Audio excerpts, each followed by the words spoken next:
السلام يا الله، المؤمن يا الله، المهيمن يا الله، العزيز يا الله، الجبار يا الله، المتكبر يا الله، الخالق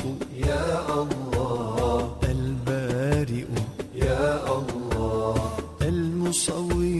يا